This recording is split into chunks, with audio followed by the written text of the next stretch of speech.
बंधु माताओं, ये जो राम नाम रूपी साबुन है, राम कथा रूपी साबुन है, रामचरित्र रूपी जो साबुन है, वही हमारे मन के मैल को धो पाएगा। इसलिए जितनी हो सके उतनी सुनिए, जितना हो सके उतना गाइए, जितना हो सके उतना कहते रहिए। यही सार है, यही आपके प्रश्न का उत्तर है, यही आपकी जिज्ञासा का समाधान है। क्यों सुने? क्योंकि ये कलिकाल है। लोग कहते हैं ये कलिकाल है, सदाचार लुप्त होते जाएंगे, ऐसा वर्णन है शास्त्रों। धर्म आदि की बातें लोगों को अटपटी लगने लगेंगी, कथा सत्संग प्रवचन में लोगों की अरुचि हो जाएगी। ऐसे कठिन काल का वर्णन है कलिकाल का।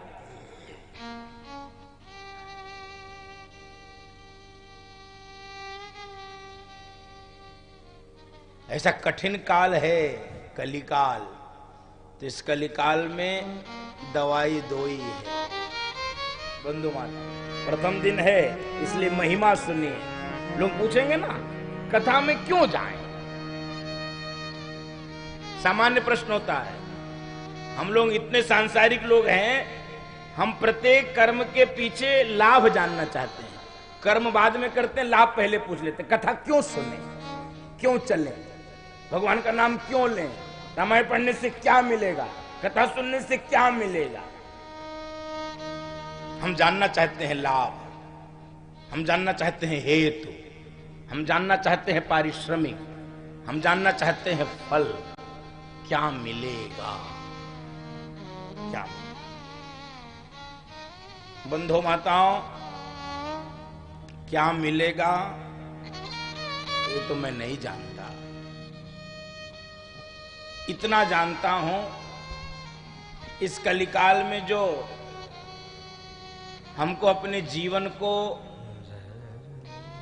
जीना है, यदि दो दवाई अपने पास रहेगी तो आसानी से, कुशलता से, प्रसन्नता से, आनंद के साथ ये जीवन चल जाएगा, चल जाएगा। कौन सी दो दवाई? अन्य दवाई में फंसने पर परिणाम पता नहीं वो पूरा भी होगा कि वो दवाई पाएंगे कि नहीं। बंधु माता, साधन बहुत सारे हैं, कलिकाल के लिए सब नहीं है। यही कलिकाल साधन दूजा, यही कलिकाल साधन दूजा। जोग यज्ञ जप तप व्रत पूजा, जोग यज्ञ जप तप व्रत पूजा। योग, यज्ञ, जप, तप, व्रत, पूजा किया तो ये भी जा सकता है, लेकिन ये हो पाएगा कि नहीं, ये पूरा होगा कि नहीं, इसको कर पाएंगे कि नहीं। योग को, यज्ञ को, जप को, तप को, व्रत को, पूजा को गोस्वामी जी को संदेह था, और ध्यान में भी आता है कि ये सब बहुत कठिन है। प्रारंभ तो करते हैं, 2 दिन में समझ में आ जाता है कि इस मार्ग पर चलना बहुत कठिन है। उत्साह में प्रारंभ तो करते हैं, बड़ी बड़ी तपस्या, बड़े बड़े अनुष्ठान, बड़े बड़े नियम मान तो लेते हैं, लेकिन यात्रा बीच में ही छूट जाती है। इसलिए बंधु माताओं, इस कलिकाल में 2 दवाई, 2 औषधि, 2 कर्म, ये आपका साथ दे देंगे, आप इसको पूरा भी कर लोगे। इसलिए गोस्वामी जी ने बहुत विश्वास से, लोगों ने पूछा क्या किया जाए तो बोल दिया, राम ही सुमीरिया गाइया,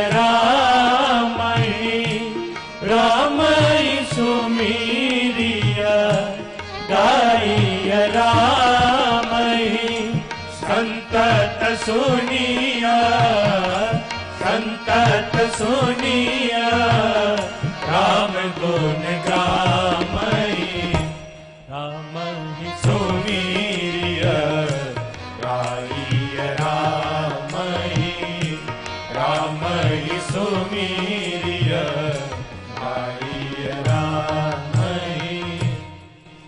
दो काम, राम ही सुमिरिये गाइये राम ही, बस। और कलयुग ने भी यही विशेषता बताई थी। महाराज परीक्षित से जब स्थान मांग रहा था कलयुग कि महाराज हमको मारो मत, इस कलयुग में हमको रहने दो, इस स्थान में हमको रहने दो, कलयुग को भी। तो महाराज ने कहा ऐसी कौन सी विशेषता है कि तुमको मैं रहने दूं? कहे हमारे अंदर एक विशेषता है।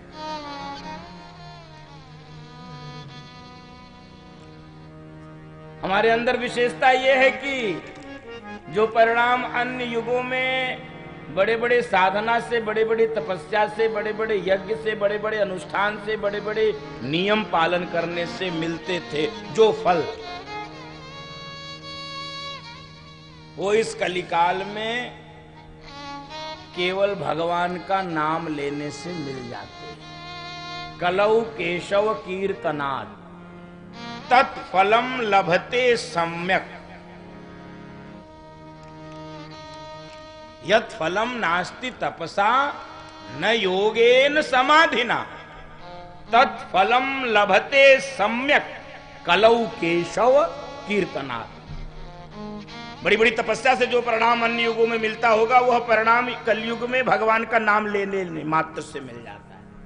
इसलिए आपने देखा होगा तीर्थों में, अथवा सामान्य रूप से भी आपने कभी दर्शन किया होगा, बार बार राम, ये नाम जप की चर्चा क्यों होती? बार बार नाम, बार बार नाम, बार बार नाम। क्यों? कलयुग में और कोई साधन नहीं है। नाम, नाम, किसी का भी नाम, जिसके प्रति आपकी श्रद्धा है वह नाम जप।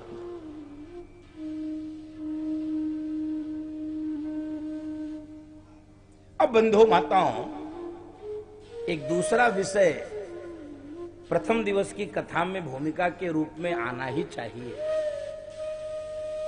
जिस ग्रंथ को आधार बनाकर हम सब 9 दिन तक भगवान की कथा सुनते हैं, उस ग्रंथ व ग्रंथकार की क्या महिमा है। ये राम कथा जिनके कारण हमको मिल पा रही है। बंधु माताओं, मेरी बात आपको कितनी सटीक लगेगी मैं नहीं जानता हूं। ये जो श्रीमद् भागवत है और ये जो श्री रामचरितमानस है, ये कोई किताब नहीं है, ये कोई पुस्तक नहीं है, सामान्य पुस्तक की नसे नामा रामचरित नसे नामा सुनत श्रवण पाय विश्रामा सुनत श्रवण पाय विश्रामा। इसका नाम है रामचरितमानस बंधु माता।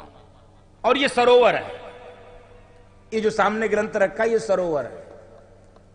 सरोवर में 4 घाट होते हैं, इसमें भी 4 घाट है। सरोवर में किसी तालाब में आपने देखा होगा 4 घाट होते हैं, इसमें भी 4 घाट हैं। 3 घाट तो वही हैं जो वेद में हैं, ज्ञान घाट, कर्म घाट, भक्ति घाट। ये 3 घाट तो वही हैं वेद वाले, ज्ञान घाट, कर्म घाट, भक्ति घाट। गोस्वामी जी के इस सरोवर में 4था घाट कौन सा है? कह देखो, मैं तो न ज्ञान मार्गी हूं, न कर्म मार्गी हूं, न भक्ति मार्गी हूं। बंधु माताओं, जितना सरल सुनने में लगता है ज्ञान मार्ग, कर्म मार्ग, भक्ति मार्ग, कई गुना कठिन है इस मार्ग की साधना। वेद के भी यही 3 विभाग हैं, ज्ञान कांड, कर्म कांड, उपासना कांड। इसी को ज्ञान कर्म भक्ति ऐसे कहते हैं। कितना कठिन है। ज्ञान मार्ग को बाबा तुलसी ने कहा है, ये तो तलवार की धार के समान है। कर्म मार्ग कितना कठिन है जरा समझिए। गीता में भगवान कह रहे हैं, कर्मण्येवाधिकारस्ते मा फलेषु कदाचन।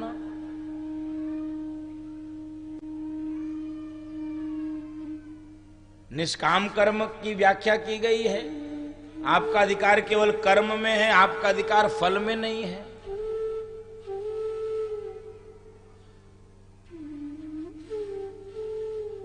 आपका अधिकार फल में नहीं है। अब भक्ति, इस कलिकाल में भक्ति कितनी हो पा रही, कैसे हो पा रही, ये भी आप समझ रहे हैं।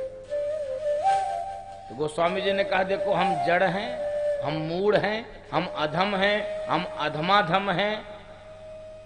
हमारी वो क्षमता नहीं है कि ज्ञान कर्म और भक्ति हम कर सकें।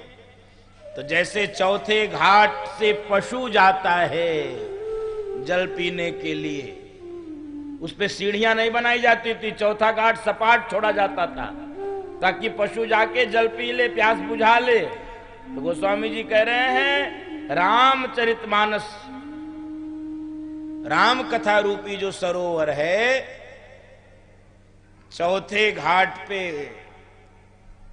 मैं और मेरा मन,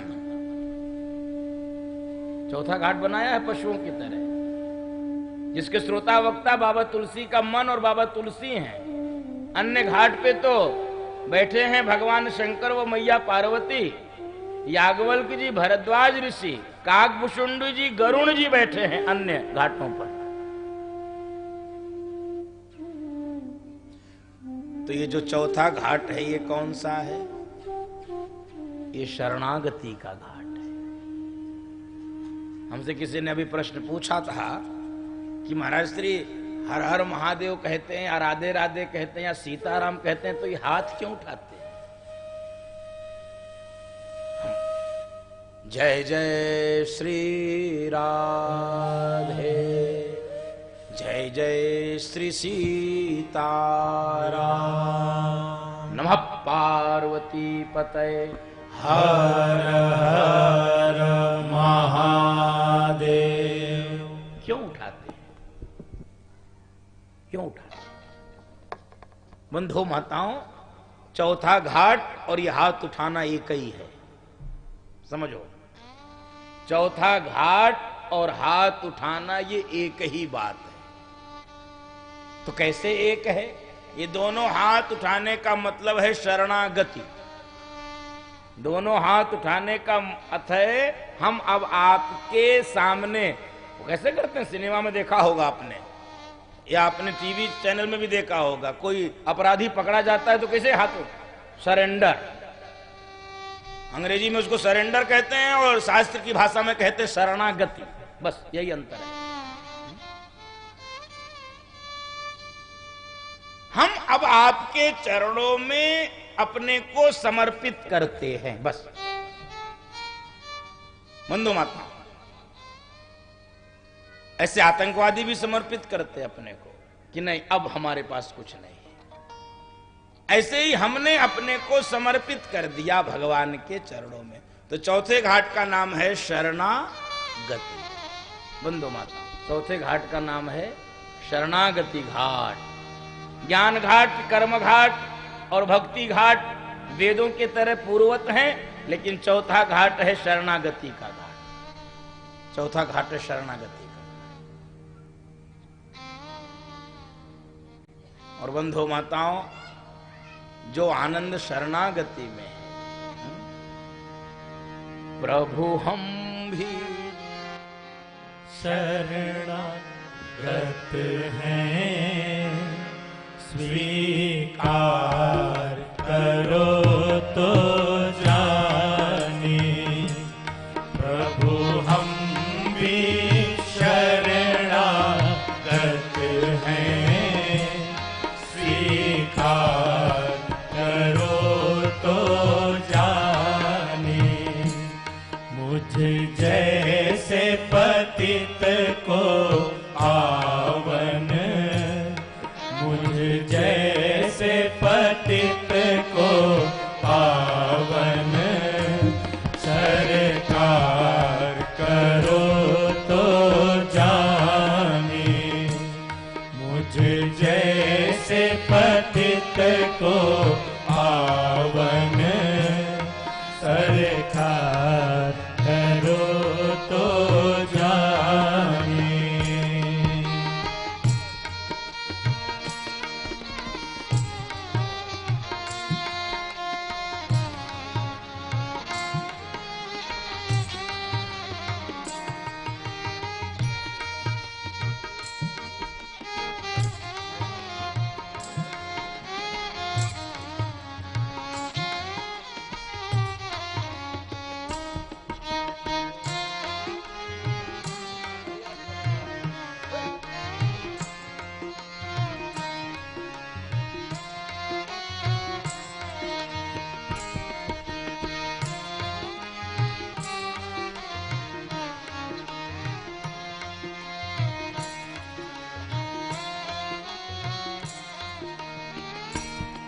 जीवन नैया जर्जर है, जीवन नैया जर्जर है, पल पल विनाश का डर है, पल पल विनाश का डर है। अगणित अपराध किए हैं, अगणित अपराध किए हैं, निस्तार करो तो जाने। अगणित अपराध किए हैं, निस्तार करो तो जाने। प्रभु हम भी शरणागत हैं, स्वीकार करो तो जाने।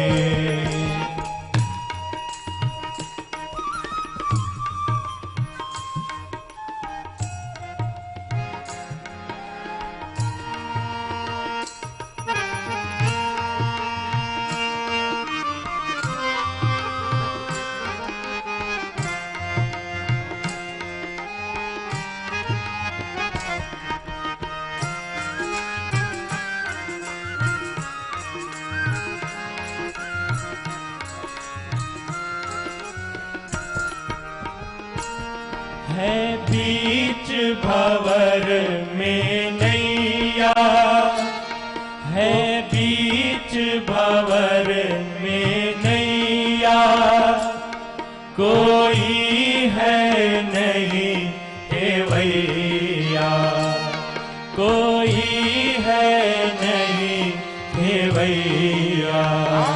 बन आप खेवैया नैया, बन आप खेवैया नैया। प्रभु पार करो तो जाने, बन आप खेवैया नैया।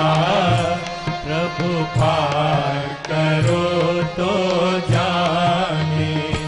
प्रभु हम भी शरणागत हैं, स्वीकार करो तो जाने।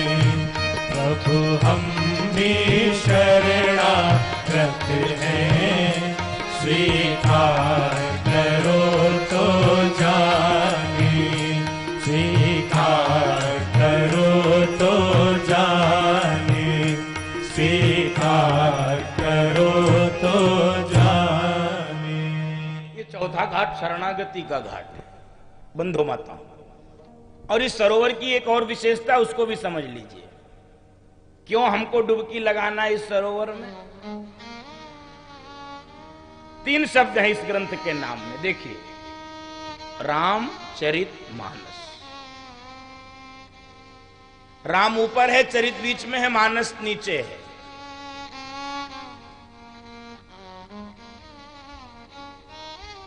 बंधु माताओं, गोस्वामी जी ने ये सीढ़ियां लगाई हैं पिया मिलन की, प्रभु मिलन की। 2 सीढ़ियां हमको चढ़नी है, तीसरे पर परमात्मा प्रतीक्षा कर रहे हैं। रामचरितमानस के नाम का जो महत्व है समझिए। रामचरितमानस, राम ऊपर, चरित बीच में, मानस नीचे।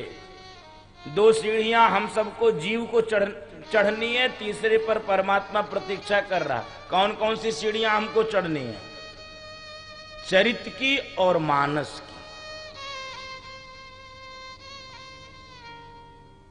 चरित्र व मानस की 2 सीढ़ियां हमको चढ़नी है, तीसरे पर प्रभु प्रतीक्षा कर रहे हैं। और दुर्भाग्य से ये दोनों सीढ़ियां कैसी हो गई? मन मलिन हो गया, चरित्र पतित हो गया, परमात्मा प्रतीक्षा कर रहे हैं। इसलिए गोस्वामी जी ने कहा कि हम रामायण नहीं लिखेंगे, हम रामचरितमानस लिखेंगे, जिससे चरित्र पवित्र हो सके, मन निर्मल हो सके, और हम राम के मंदिर में जाने के अधिकारी हो सके। रामस्य अयनम इति रामायणम यदि परिभाषा है रामायण की, तो उस रामायण के अधिकारी बनाने की प्रक्रिया है रामचरितमानस। उस रामायण में प्रवेश पाने की प्रक्रिया है रामचरितमानस। बंधु माताओं, हमको चरित्र और मानस की सीढ़ियां चढ़नी है, 2 सीढ़ी चढ़नी है। तीसरे पर भगवान वहां पर प्रतीक्षा कर रहे हैं। और इसीलिए आपने देखा होगा पूरे रामचरितमानस की कथा को गाने के बाद जो ग्रंथ भी आपके भी घर में होगा, उस ग्रंथ का अंतिम पृष्ठ जरा कभी खोलिए तो आरती क्या लिखी है उसमें। रामचरितमानस की आरती किसी ने गाई आज तक? आरती श्री रामायण जी की, आरती कलित ललित सियपी की, आरती श्री रामायण जी की, कीरति कलित ललित सियपी की। बंधु माताओं, आरती श्री रामायण जी की। तो जब चरित्र पवित्र हो जाएगा, मन निर्मल हो जाएगा, तो रामायण के अधिकारी हो जाएंगे। ये है रामचरितमानस। सरोवर है, 4 घाट है, 4 वक्ता हैं, 4 श्रोता हैं।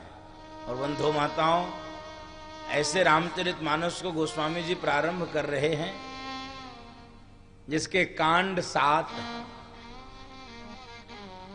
जिसके कांड 7 हैं, 7 कांड। बंधु माता,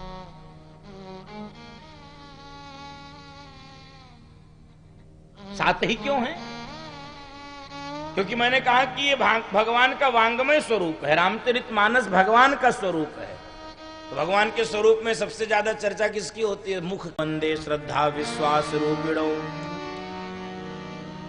याभ्याम विना न पश्यन्ति सिद्धा स्वांत स्थमीश्वरम।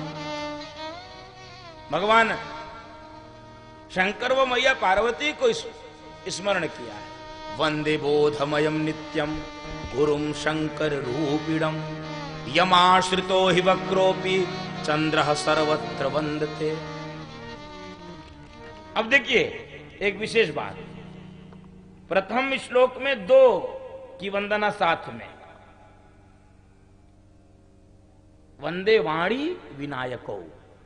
दूसरे श्लोक में 2 की वंदना, भवानी शंकरो। तीसरे श्लोक में अकेले गुरु की वंदना। उसके साथ किसी को नहीं रखा है।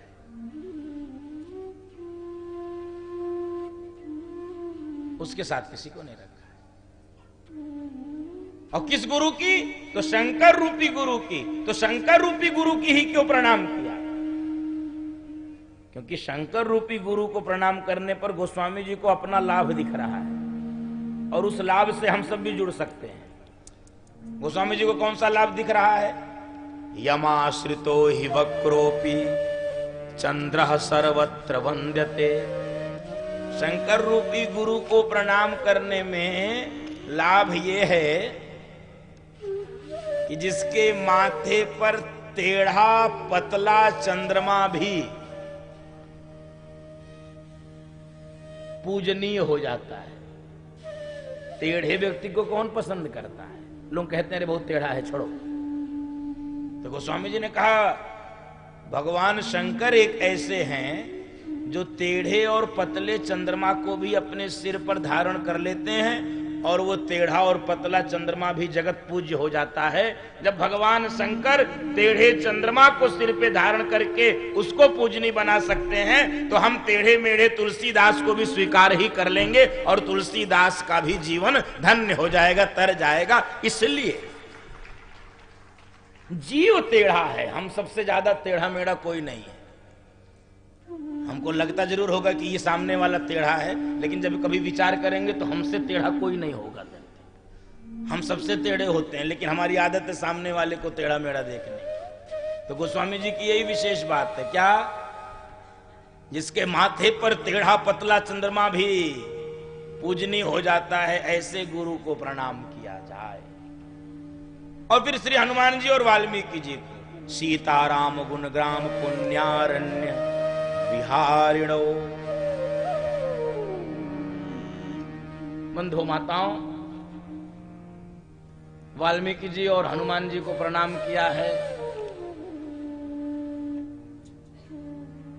उद्भव स्थित संहार कारिणी क्लेश हारिणी सर्वश्रेयस्करीम सीताम न तो हम राम वल्लभाम। जानकी जी को प्रणाम किया है। जानकी जी 7 श्लोक में सबको प्रणाम करने के साथ ही मंगलाचरण की एक लंबी, सबसे ज्यादा यदि किसी को प्रणाम किया है तो किसको किया है? बोल गुरुदेव भगवान की जय। और कौन से गुरु को? वंदो गुरुपद कंज कृपा सिंधु नर रूप हरि महामोहतम पुंज जासु वचन रवि कर निकर। बड़ी दिव्य परिभाषा और दिव्य स्वरूप दर्शन कराया है। इसको जरा समझिए, इस सोरठे को जरा फिर से सुनिए। वंदो गुरुपद कंज, गुरुओं को पहचानने में भूल क्या हो जाती है, क्यों हो जाती है? उसका कारण है एक ही व्यक्ति में 2 व्यक्तित्व रहता है, एक ही शरीर में 2 व्यक्तित्व रहता है। इसलिए हम समझ नहीं पाते ये कैसे गुरु हो गए। ये तो हमारे ही जैसे हैं, हमारे ही जैसे 2 हाथ, हमारे ही जैसे 2 पैर, हमारे जैसे खाते, हमारे जैसे पीते, हमारे जैसे पहनते, हमारे जैसे सोते, हमारे जैसा व्यवहार करते। ये गुरु क्यों हो गए? एक ही व्यक्ति में 2 व्यक्तित्व, कृपा सिंधु नर रूप, और दूसरा व्यक्तित्व इसी में मिल गया हरि। इसलिए समझ में नहीं आता है। दिखते तो नर रूप में है लेकिन होते कौन है? हरि। ऐसे गुरु के कमलवत चरणों को प्रणाम कर रहे, जो दिखते तो मनुष्य के रूप में है, होते क्या है? साक्षात हरि हो। कृपा सिंधु नर रूप हरि।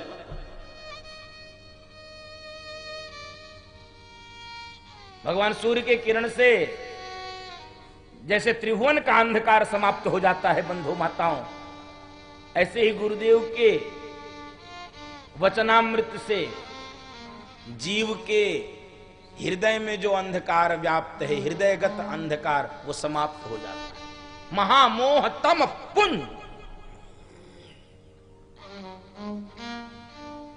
मोह रूपी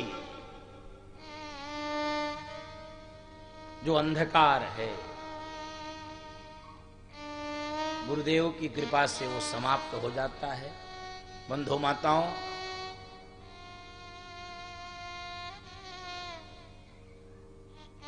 गुरु की वंदना के साथ रामचरितमानस की कथा को बाबा तुलसी प्रारंभ कर रहे हैं। हम सब भी अपने अपने गुरुदेव को प्रणाम करके इस मानस की कथा में प्रवेश करें। गुरुवर दया के सागर, तेरा दर जगत से न्यारा न्यारा। गुरुवर दया के सागर, तेरा दर जगत से न्यारा न्यारा। गुरुवर दया के सागर, तेरा दर जगत से न्यारा। दुनिया का दर भंवर है, दुनिया का दर भंवर है। तेरा दर ही है किनारा।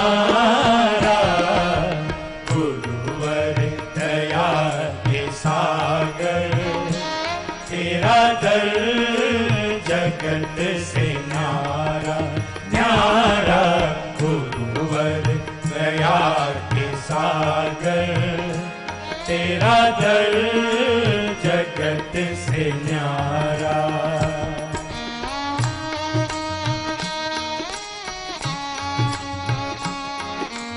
बोले गुरुदेव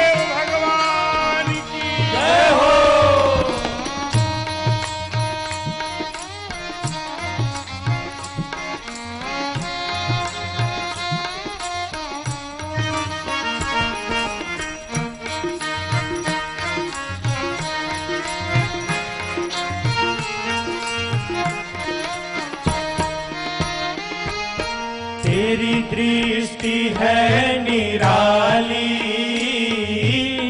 दुविधा को हरने वाली। तेरी दृष्टि है निराली, दुविधा को हरने वाली। अंधों की आँख में भी नव ज्योति भरने वाली। अंधों की आँख में भी नव ज्योति भरने वाली। अज्ञान के तिमिर से, अज्ञान के तिमिर से हर भक्त को उबारा। गुरुवर दया के सागर, तेरा दर जगत से न्यारा न्यारा। गुरुवर दया के सागर, तेरा दर जगत से न्यारा।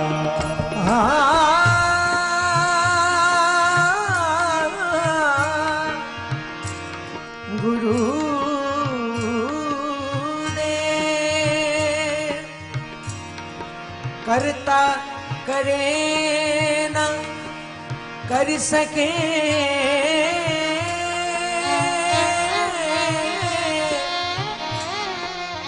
गुरु करे सो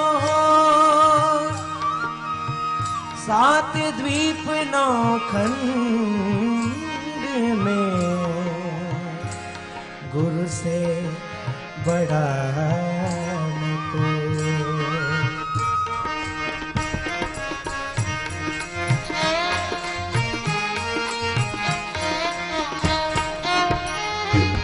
दुनिया का रस लुभाता, मझधार में डुबाता। दुनिया का रस लुभाता,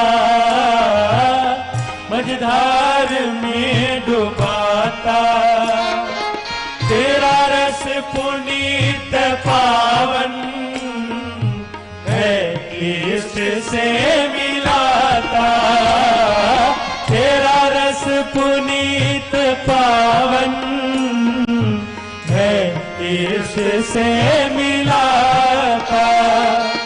भक्तों को इसी रस ने, भक्तों को इसी रस ने पवसिंधु से उबारा।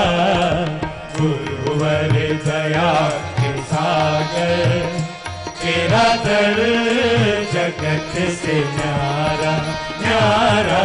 गुरुवर दया के सागर, तेरा दर जगत से न्यारा।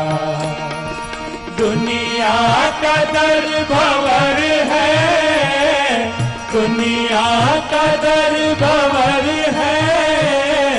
तेरा दर ही है किनारा।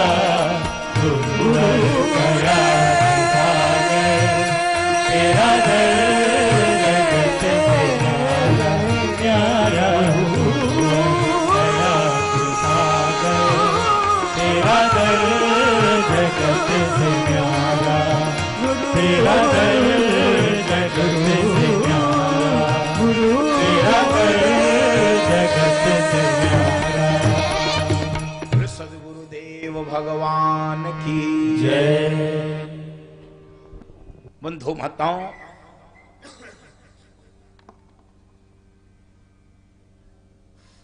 गोस्वामी जी ने प्रणाम की एक और नवीन दृष्टि दी है।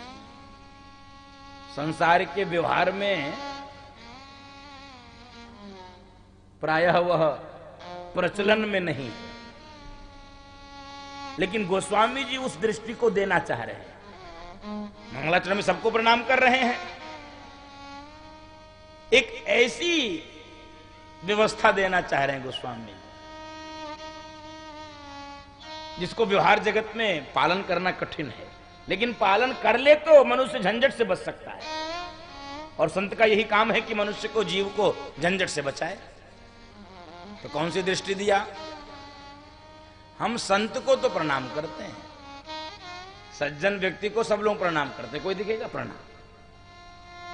बाबा संत के साथ असंत भी जोड़ दे रहे हैं। वंदौ संत असज्जन चरना, वंदौ संत असज्जन चरना। अब तुरंत बुद्धि पर बल पड़ता है कि बताओ, संत को तो प्रणाम करना है, असंत को भी प्रणाम करना है। वंदौ संत असज्जन चरना, संत के चरण को प्रणाम करना, असंत के भी चरण को प्रणाम करना। क्यों करना भाई? कह रहे हैं देखो भाई, असंत को प्रणाम कर लोगे तो झंझट से बच जाओगे, नहीं तो वो झंझट में डाल देगा। दुष्ट व्यक्ति को प्रणाम कर लो तो उसका अहंकार थोड़ी देर के लिए शांत हो जाता है? उसका ईगो सेटिस्फाई हो जाता है। तो चलो उतनी देर के लिए, उतनी देर के लिए। दूसरा, समता की जो दृष्टि है बाबा की, प्रणाम करो, इसका बड़ा लाभ है। तो दुष्ट को भी प्रणाम करो, असंत को भी प्रणाम करो। और बंधु माताओं, सबको प्रणाम किया, और जो संत रूपी प्रयागराज है उसको विशेष प्रणाम किया है, और सत्संग रूपी जो संगम है वह विशेष प्रणम्य है। मुद मंगलमय संत समान, जो जग जंगम तीरथ राज।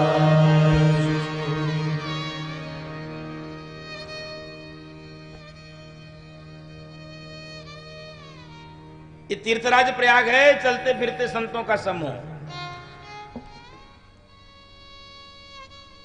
तो इसमें स्नान करने का लाभ क्या है? वो लाभ मैं आपसे निवेदन करूं।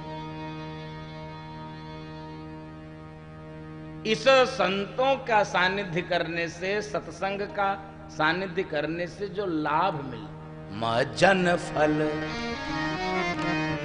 पेखिया तत्काला काकहो ही पीक पकौ मराला, मजन फल पे तत्काला काकहो ही पीक पकौ मराला, मजन फल पे। बंधु माताओं, इस सत्संग रूपी सरोवर में डुबकी लगाने का परिणाम सुन लो। दुनिया में कोई भी दवाई कितनी देर में फायदा करती है? 15 मिनट, 20 मिनट, आधे घंटे। सिर दर्द कर रहा होगा, सिर दर्द की गोली खाओगे, कम से कम 20 मिनट बाद सिर दर्द में थोड़ा, कोई भी दवा बहुत जल्दी भी लाभ करती होगी तो 15, 20, 25 मिनट लेती होगी। बाबा तुलसी क्या कह रहे हैं? इस सत्संग रूपी सरोवर में यदि डुबकी लगाए, ये दवाई आपने लिया तो तत्काल लाभ मिल गया। मज्जन फल पेखिया तत्काल। तो लाभ किस रूप में मिलेगा? कौआ कोयल हो जाता है, कौआ कोयल हो जाता है, और बगुला हंस हो जाता है। तो बंधु माताओं, ये जो राम कथा है, ये जो सत्संग है, ये कौवे को कोयल बनाने की प्रक्रिया है। ये बगुले को हंस बनाने की प्रक्रिया है, ये असंत को संत बनाने की प्रक्रिया है, ये दुष्ट को साधु बनाने की प्रक्रिया है, ये असज्जन को सज्जन बनाने की प्रक्रिया है। और ये राम कथा प्रारंभ हो रही है भगवान शिव की कथा के साथ। बंधु माता, भगवान शिव की कथा के साथ राम कथा प्रारंभ। ये बड़ी विचित्र सी बात लगती है। राम कथा का मूल प्रतिपाद्य विषय होना चाहिए भगवान राम की कथा, लेकिन भगवान राम की कथा प्रारंभ हो रही भगवान शिव की कथा के साथ। जिज्ञासु लोग पूछते भी हैं कि शिव कथा शिव पुराण से सुन लेंगे। रामचरितमानस नाम भी रामचरितमानस, नाम भी रामायण, और कथा पहले शिव की। गोस्वामी जी ने इस प्रश्न का बड़ा तार्किक और बड़ा न्याय संगत समाधान किया है। लिखेगा कार्ड पे राम कथा और सुना जाएगा शिव कथा। ग्रंथ पे लिखा रहेगा रामचरितमानस और चर्चा होगी शिव की। ऐसा कैसे होगा? तो गोस्वामी जी ने कहा सुनो, शिव व पार्वती की कथा सुने बिना राम की कथा में प्रवेश ही नहीं हो सकता है। टोकन तो वहीं लेना पड़ेगा। राम कथा में भीतर जाने का टोकन तो वहीं मिलेगा। ये समझ नहीं पाए तुम? है क्यों मिलेगा? कहे राम व सीता कौन है? तो कहे राम व सीता है भगवान और भक्ति। राम है साक्षात भगवान, जानकी जी है साक्षात भक्ति। तो भगवान और भक्ति तुमको लगता है ऐसे ही मिल जाएंगी? कहे नहीं, भगवान व भक्ति तब मिलेंगी जब भगवान शंकर व पार्वती मिलेंगे। तो भगवान शंकर व पार्वती किस रूप में है? भवानी शंकरो वंदे श्रद्धा विश्वास रूपिणो। श्रद्धा और विश्वास, जब तक हृदय में श्रद्धा और विश्वास का मिलन नहीं होगा, प्राकट्य नहीं होगा, जब तक भगवान शंकर व पार्वती का मिलन नहीं होगा, तब तक भगवान और भक्ति से मिलन संभव नहीं है। सीता राम के मिलन से पहले श्रद्धा चाहिए, विश्वास चाहिए। इसलिए राम कथा से पूर्व शिव कथा। और बंधु माताओं, उस शिव की भी कथा कहां से प्रारंभ हो रही है? राम कथा से। अद्भुत देखिए, समन्वय देखिए। इसलिए रामचरितमानस और बाबा तुलसी जैसा समन्वयवादी कोई नहीं हुआ है। राम कथा में पहले शिव कथा, और शिव कथा का प्रारंभ कहां से? राम कथा से। उस शिव कथा का भी प्रारंभ कहां से हो रहा है? एक बार त्रेता जुग माही, एक बार त्रेता जुग माही, शंभु गए को अज ऋषि पाही, शंभु गए को अज ऋषि पाही, संग सती जग जननी भवानी, संग सती जग जननी भवानी, पूजे ऋषि अखिलेश्वर जानी, पूजे ऋषि अखिलेश्वर जानी, कथा मुनि वरज बखानी, राम कथा मुनि वरज बखानी, सुनी महेश परम सुख मानी, सुनी महेश परम सुख मानी। त्रेता युग की बात है। राम कथा सुनने की महिमा क्या है आप इसी प्रसंग से समझ लीजिए। अन्यत्र महिमा जानने के लिए बहुत आपको माथा पच्चे नहीं करना पड़ेगा। राम कथा को सुनने की महिमा यदि आपको समझनी है तो यहीं से समझ लीजिए। भगवान शंकर जा रहे हैं राम कथा सुनने, तो महिमा इसमें भी नहीं है कि भगवान शंकर कथा सुनने जा रहे हैं। महिमा तो तब प्रकट हो रही है कि वो शंकर कौन है। वही शंकर राम कथा के रचयिता हैं। रची महेश निज मानस राखा, रची महेश निज मानस राखा, पाई सुसमौ शिवामन भाखा, पाई सुसमौ शिवासन भाखा। वो कौन है? वो राम कथा के रचयिता हैं। बंधु माताओं, किसी विषय का कोई थोड़ा भी जानकार हो जाता है, उसके सामने उस विषय की चर्चा करिए तो कहता रहने तो चलो हो गया, हमको पता है। अवधि में तो कहते भी हैं कि हैं, क्या कहते हैं वो, नानी के आगे ननियौर एक बखान। थोड़ा भी कोई कुछ जानता है उसके सामने उस विषय की चर्चा करो तो कहता है रुको रुको हमको पता है। अब राम कथा का रचयिता है भगवान शंकर, ये गोस्वामी जी स्पष्ट रूप से कह रहे हैं। रचि महेश निज मानस राखा, भगवान शंकर ने ये राम कथा लिखी है, बताई है, गाई है। और वो भगवान शंकर राम कथा सुनने के लिए जा रहे हैं।